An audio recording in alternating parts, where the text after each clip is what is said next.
and welcome to this preview of the Banker's September issue, which goes to the IMF World Bank meetings in Bali. I'm with James King, the Middle East and Africa editor. So James, you've written the cover story for the IMF issue, and you've chosen a very interesting topic, haven't you? And a rather unusual topic about looking at refugees and the financing of refugees. So first of all, give us a little bit of a background. I mean, how many refugees are there in the world? Well, around the world today, there are about 68 million forcibly displaced people. Right. More than 40 million of those people are refugees.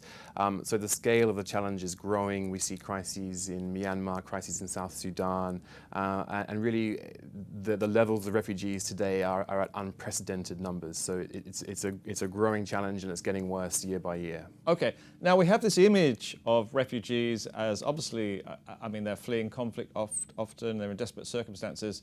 But we sort of have this idea of that they've got to be dependent on charity. And your story paints a different picture, doesn't it?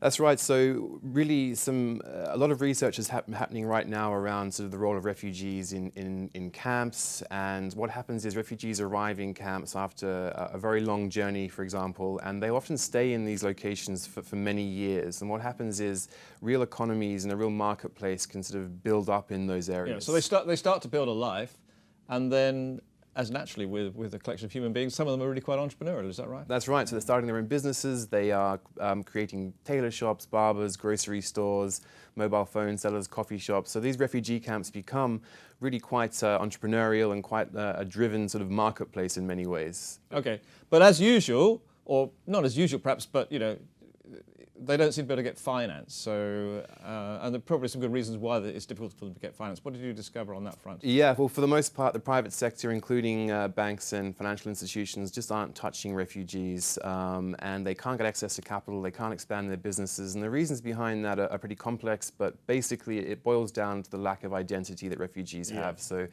banks don't want to touch customers they don't know about, and they need better identity in order to engage with them in a more meaningful way. Right, so it's interesting because it's not because they're poor, because obviously the banks do a lot in terms of financial inclusion and sort of microfinance. So it really is a question of lack of status more than anything else.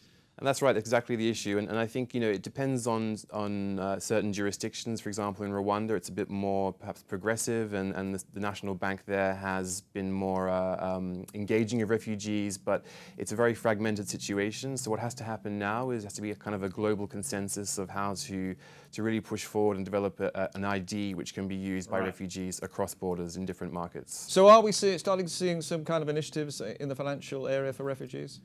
Slowly we are. Some East African banks are starting to engage with refugee camps and refugees as a customer class.